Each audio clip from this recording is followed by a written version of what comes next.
I am Penelope, author of epic fantasy and paranormal romance, and welcome to my imaginary friends, a look behind the scenes of an author mapping the worlds in my head and making them a reality. Hello friends, today is Sunday, March 20th, 2022, and this is episode 163 of My Imaginary Friends. I'm Leslie. So this week's best thing is that we did an in-person signing at Barnes & Noble yesterday, actually. It's a local Barnes & Noble in Maryland, and it was with three other authors, Eliza Knight, Mona Schroff, and Christy Barth, and it was called Spring into Romance. So I had never actually done a Barnes & Noble signing before, to my recollection. Pretty sure that's true. Yeah. And it's really nice to have three other authors there, so you're not kind of just sitting there at a table being like, hey, buy my book, which is always very awkward. But it was actually a lot of fun. I did sell books, I met some people, and got to talk to these other authors who were part of Maryland Romance Writers. But yeah, it was nice to see people I haven't seen. It was nice to be out in the world and signing books, talking about romance and books. I was signing Earthsinger Chronicles. I did have one, shout out to Joy, who came looking for Savage City, and I'm like, I can't sell that yet. It's not coming out till March 31st. Speaking of Savage City, I got the posters. I'm so excited. So I printed up about 25 of these 11 by 17 posters of the cover art for Savage City, which I just think is magnificent, gorgeous cover art. It doesn't have the title or anything. It's just poster art. And I'm going to be giving them away randomly to 20 people who pre-order Savage City. So that's part of the pre-order giveaway. You're going to get the swag, a deleted scene, the mobile wallpaper, which is basically that poster, but you can put it on your phone as a wallpaper. And I will pick randomly 20 US people, because I have no idea how much this is going to cost to ship, to win the poster. So I got posters printed. I had to buy like big cardboard envelopes to ship them in. I was thinking whether I should roll them up or do them flat, but flat is always nicer. And I figured that would just be a little bit better to receive it flat. But then the envelopes I bought were more flimsier than I thought. I thought they were that paperboard that was really sturdy, but maybe the price should have clued me in. So then I bought these inserts, these cardboard inserts, so the poster comes flat, so it makes it more sturdy. It wasn't actually that much more expensive, and it was cheaper than the super sturdy envelopes, which I would have had to buy 100 of. And I was like, well, I might do more posters in the future, but I will still be left with like 80 extra of these expensive envelopes. Those are the kind of determinations you have to kind of figure out when doing swag. I really enjoy swag. It does cost me money. So, you have to be judicious about what you do, but I do like giving bookmarks and stickers away. And that's why I did start introducing this digital swag also. And just as a tip for other authors, I always make sure that my swag, since the first time I learned my lesson, that my swag fits in a regular envelope that I can put just one stamp on and mail out. If it's too bulky, you'll have to put extra stamps on. You have to pay. There's a fee in the U.S. Postal Service for if it can't go through the machine, and the machine requires it to be flat. So if you're sending something bulky, then even if it's small and it can fit in an envelope, if it's a bulky envelope, there's an extra charge. So learned my lesson there after the first time with Song of Blood and Stone swag. I do send internationally because I could just buy a bunch of international stamps, which I don't even know how much they are these days, but I can buy a book or two and that's fine. Shipping the posters internationally would be probably prohibitively expensive, so that's why that's limited to US pre-orderers. So if you are interested and you listen to this before March 31st, 2022, I will link to the pre-order giveaway form. Yeah, I'm really excited about these posters. It's the first time I've done a poster, and it's fun. With the cover art that's gorgeous, I couldn't resist. Also in Savage City news, I wanted to play you a clip of the audiobook coming out the same day, March 31st. I'm listening to the entire audiobook now. It is available on NetGalley for those of you who like to review audiobooks. And I'm really enjoying it. I'm about halfway through, I think. And so I think the performers are great. I think their voices are really good. I think they kind of capture the characters. So here's a clip from the Savage City audiobook. It's about 2 minutes long. The heat kisses my skin, uncomfortably warm and far too close. But I can't move. I can't drag myself anywhere, not just because of the pain, but because I literally can't move. My limbs have turned to stone. I'm paralyzed. Did that thing hit my spine and damage it? My eyes blink open. They still work, but my thoughts are starting to muddle into mush. The ground vibrates as heavy footsteps come toward me, walking into my limited range of vision. They're not shiny black loafers, but scuffed, thick-soled boots. They stop an inch from my face, and I can't turn my head to see who they belong to. I can't even keep my eyes open one more second.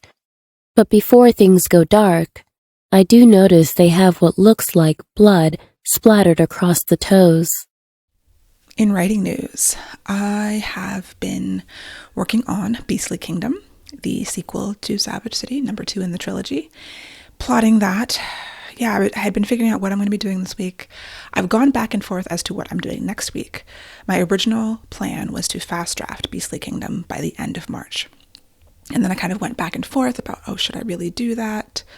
Maybe I should just plot it and plan to fast draft it later and start immediately working on the second Orbit book. But I've got some momentum going, and so I think I just follow my existing plan, which is, I've done the plotting this week. I haven't quite finished everything, and I'll talk about that a little more in a moment. But I think I have the first act definitely pretty tight. I think I have the first half tightish, enough definitely to fast draft. And usually my fast drafts of the last half of the book are a mess and much less detailed. I mean, a fast draft is not particularly detailed in the first place. That's why it's a fast draft.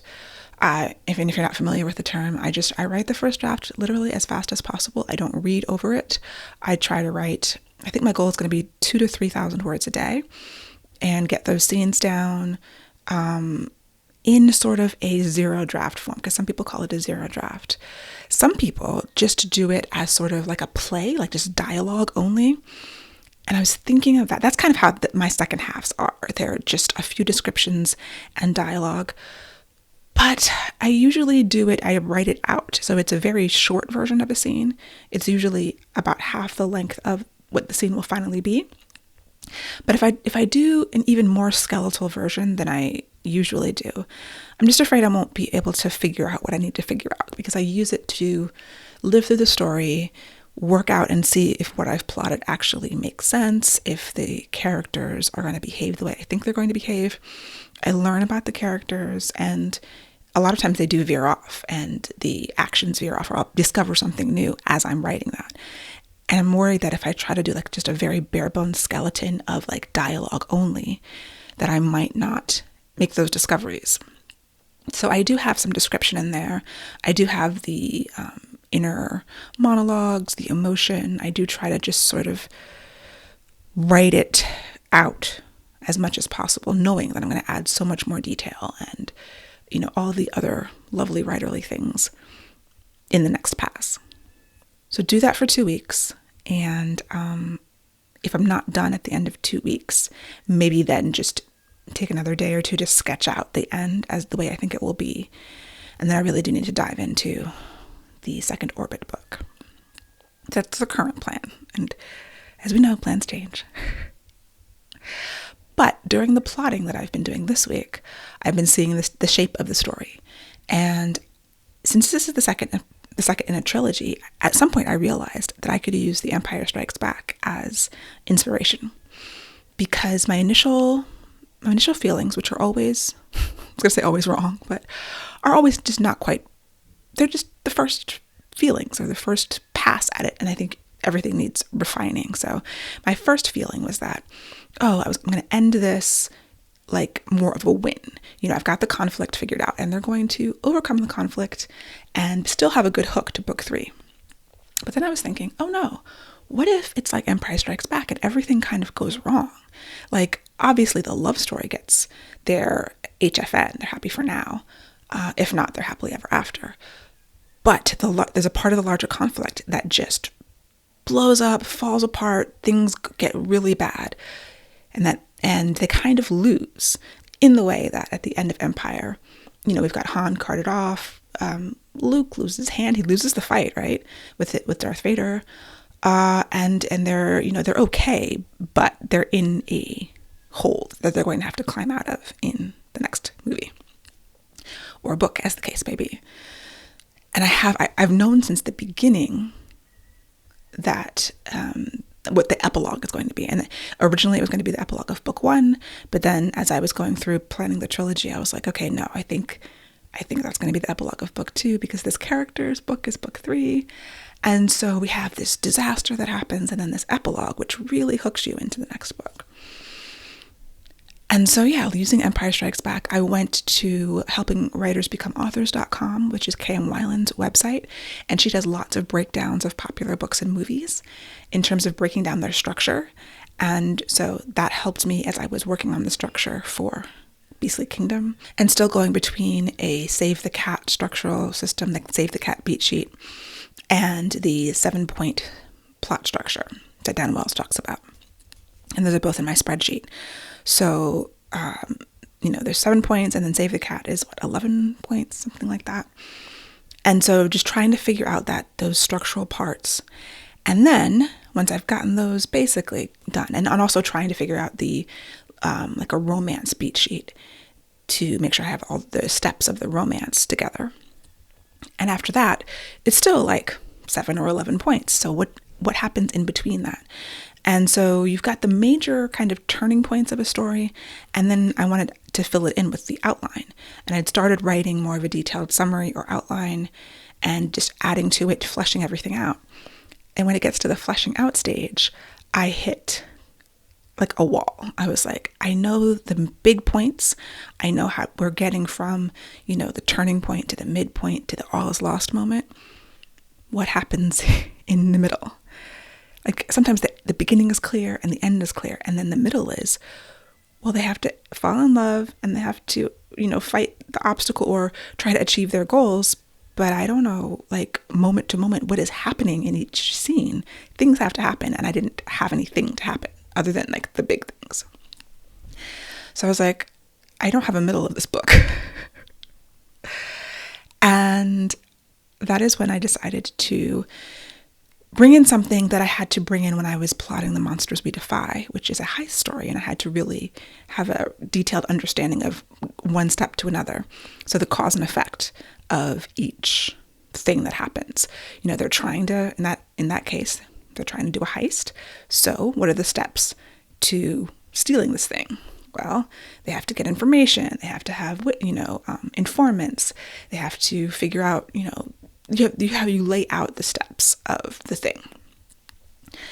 And even though this is not a heist, and so it's not that kind of clean-cut structure, it's still, the characters have goals that they're trying to achieve. And so when I was stuck not having a middle of the book, I was like, okay, well, let me just go back to the goals. So in Monsters We Defy, I had added a tab to my spreadsheet, and I brought that tab into my Beastly Kingdom spreadsheet. And this is based on something that I've talked about before. It's the Dramatica plot steps, and I will link to that in the show notes. I also made a worksheet for myself for this. And I split it up a little bit further. So the Dramatica plot steps, there are 8 things.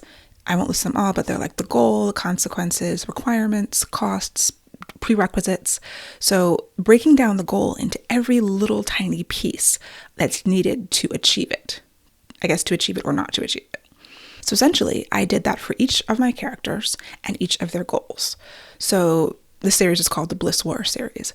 And bliss is a form of energy in this world. And so my hero's goal in book 2 is to find a new source of energy because their sources are running out. So the consequences of not achieving this goal are that their society stops running. There's no power. They can't grow their food. They can't, power their buildings, It's basically like electricity. Okay, the requirements. Well, they have to find new sources of this. And if they have other people who have sources of this, they'll have to get them to share or they'll have to steal it from them. The forewarnings, the consequences getting closer. Well, before, everything breaks down. Maybe there's brownouts for the power. Maybe since they can't grow enough food, they have to ration it and people get angry. And maybe there's riots. Maybe there's just social unrest. So what's the conflict of trying to achieve this goal? Well, their sources are running dry. It's very difficult for them to find new sources. I listed all these other things out, which is just part of the conflict of the book. The costs. What are the costs of trying to achieve this goal. And so I kind of list all of those out. But then there's dividends, there's rewards also. Aside from achieving the goal, along the way, the steps towards trying to achieve it also pay dividends. And these are small rewards that my hero will achieve. And then there's prerequisites and preconditions. So you kind of break each goal down to all of these tiny parts. And then I have scenes. Whereas before the middle was just this wide open space where anything could happen in the story, as long as at the end I got to the ending I want to write. Now it's like, okay, well, he does X, Y, Z, and then there's a conflict, and then there's the forewarning, or there's the dividend. Like I can craft the scenes based on all of this information that I'd plotted out in my chart. And so I did the same thing for the heroine and her goals. And whereas I had just, 7 points on one plotting system and 11 points on another, now I've got more details. Now I've got the scenes and weaving together, okay, as they're trying to achieve their external goals, they also have to be together a lot so that they can fall in love and have conflict and then, move apart, move back together and do the whole romance arc. They have to have opportunities to grow for their character arcs, their internal goals and arcs. And it just really helped me flesh the whole thing out. And I don't know if I've done it in that way before. I've used the Dramatica plot steps to flesh out things before, but I like the layout of my new chart and doing it for each character and each character's goal. And now I've got more scenes that I can use in this book and have it be the length that I want it to be. So it opened up another problem. Another thing that helped was, like I was talking about before, doing the cause and effect. So after I had this listed out, I went to my notebook and I just listed out things that could happen, the scenes that this exercise had brought to mind, and using this technique of connecting each scene with a but or a therefore. And that was something that I just saw recently in a video by Jessica Snyder, who I follow on Instagram. And she was just talking about, I think it's a Pixar technique of linking your scenes. Instead of this happens and then this happens, use this happens, but then this happens, or this happens, therefore this happens. So I just listed every action. So, the first step that my hero takes to try to meet his goal and get more power or find a new source of power. He does this thing, but this thing, conflict. Then he does another thing, therefore this thing happens. And I listed everything out like that for both the hero and the heroine. And that really helped me to make sure everything was motivated, everything links back so that you can do backwards and forwards. Like in other stories, I've started at the end and gone backwards and said, okay, this happened because this happened, because that happened before it. So depending on where I am or how stuck I am or what kind of stuck I am, there's different ways to kind of achieve the same goal. But I really found those things super helpful. And now, even though I don't have as clean of an outline as I would like, I do have a lot of ideas for scenes, and I do have a very clean first act / first half that I can refine the second half as I go, or once I get into the fast drafting and make more changes. Some part of me is like, you always change the second half anyway. Is there a point to taking more time to try to get it solid when, as solid as it will definitely change. So yeah, that is where we are with the writing, and I think we'll just see how it goes, try to get to 3,000 words tomorrow during my writing session and see how it feels. And knowing that it will feel terrible, because fast drafts always feel terrible. They always feel like the worst writing I've ever done in my life. Like I should just stop right now and never publish again, because those are terrible words. But they're supposed to be, and they're actually not as terrible as I think they are when I go back to read them in a few weeks or months. So, part of the process. Other publishing stuff, I get the Story Origin newsletter, and they had a case study, which I didn't actually finish reading, but the excerpts of it that were excerpted in the newsletter made me go back and realize that I did not have links to my other books in my reader magnet. So Story Origin is a service that does a lot of things for authors. They help you facilitate newsletter swaps. I think they do something similar to BookFunnel where they help you to deliver your reader magnet. Check them out if you're an author. I use BookFunnel. I really like it, and I don't do a lot of swaps, so I haven't really dug into all of their features, but I do know a lot of authors that use them. And so I went into my reader magnet. So when you sign up for my newsletter, you get a short story, which is called the reader magnet. It's like, hey, you'll get this free gift if you sign up for my newsletter. And then over the course of the next few weeks in the autoresponder, you get automatic emails from me for 4 or 5 emails. You get the reading list of Black speculative fiction. You get another short story. So I've been giving away 2 short stories, and at the end of them, there was just nothing. I was like, oh, that is a missed opportunity to lead them to another book. Like the back of all my self-published ebooks tries to lead you to either the next book in the series, or if it's a standalone at the end of the series, something else that I've written with an excerpt or just links. And yeah, that was something that I had not done. The reader magnets just ended, probably had my bio, and that was it. So I did go back into those 2 short stories, and I think I'm leading the first short story to Cupid Guild, the free version, because it's perma-free everywhere. And so you've gotten a free short story from me. Now you can, I'm urging you to read my other free novella or novelette. It's like 11,000 words. Also a short story, maybe. And then the second short story that you get, I can't remember where. I think I'm pushing to Angelborn. So yes, I did that and just uploaded those back to BookFunnel. And that was just a little tweak that I don't really track things. Like I do put in trackable links. So I created my own link shortener, which is sort of like a bit.ly or bit.ly, I was going to say bit.ly.com. Those link shorteners that allow you to track how many clicks each link has gotten. Instead of using an external service, I bought another domain name, lpen.co, so it's very short. I put an installation of WordPress there with the Pretty Links plugin.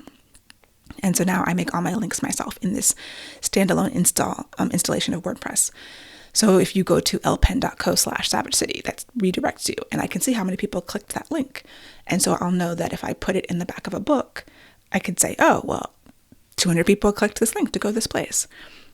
So that's just one way of tracking. Now, I track it. I don't ever look at those numbers or do anything with that information, but it's possible whenever I log back into that website, I'll see, oh, okay, people have clicked on this or nobody clicked on that. So, a more data-driven person would be tracking those things and tweaking them and refining them, and those people have a lot more time on their hands than I do. But yeah, that's just a tip that I thought was helpful and something that was easy and fast to do. Finally, recommendations. If you've listened for any length of time, you've probably heard me talk about Kate Stradling, who's one of my favorite authors. She writes fantasy, I would call it fantasy romance. And she had come out with a 3rd book in a series that she didn't really intend to be a series. It's the Ruses of Lenore series. So the first book is Kingdom of Ruses, then Tournament of Ruses, and then Guardian of Ruses. And I hadn't read the first 2 in several years. And so I finally reread them and then read the 3rd one, and just delightful. I love her writing. This is no exception. So if you are looking for something really good to read, I'd say start at the beginning and give them a try. I am currently reading Cinderella Must Die by W.R. Jangel because I had finished reading one of her other stories, and she's another author that I really like a lot who does fantasy. And mostly fantasy romance. I'm still trying to figure out if this one is a romance. It's like every other book I read by her has been, so I do think it will be, but it's not immediately clear if it is, which is actually kind of fun because you're like, well, there are these other characters who might be the love interest, but they're kind of like they've got flaws, let's say. But I'm highly enjoying this book. It's a retelling, well, not really a retelling. It's based on Cinderella, but it's from the stepsister's perspective, and Cinderella is actually the bad guy, and she's fooled everyone into believing her stepsisters were evil. It's a great concept. I'm actually loving it. And so check that out too if you are looking for something good to read. So yes, goals, get fast drafting, and at the same time be working on refining the plot for the second Orbit book to incorporate the new ideas from my editor and the publisher, and get ready to start writing that one next month. And I sort of slacked off in a lot of things at the end of last week. It got to be a very complicated week. So continue to market Savage City. The release as of today is in 11 days. And I'm excited. Pre-orders are looking good. And the poster is looking great. So yeah, super excited about how that's going to turn out. So until next time, I wish you a wonderful week, and I will talk to you next week. For episode show notes and to sign up for the Footnotes newsletter and get the show notes in your inbox, go to myimaginaryfriendsshow.com. Subscribe wherever you get your podcasts and watch the video episodes on YouTube. I would really appreciate a rating or review to help support the show. And you can email me at podcast@ellenpenelope.com. My Imaginary Friends is part of the Frolic Podcast Network. For more fantastic podcasts, go to frolic.media/podcasts.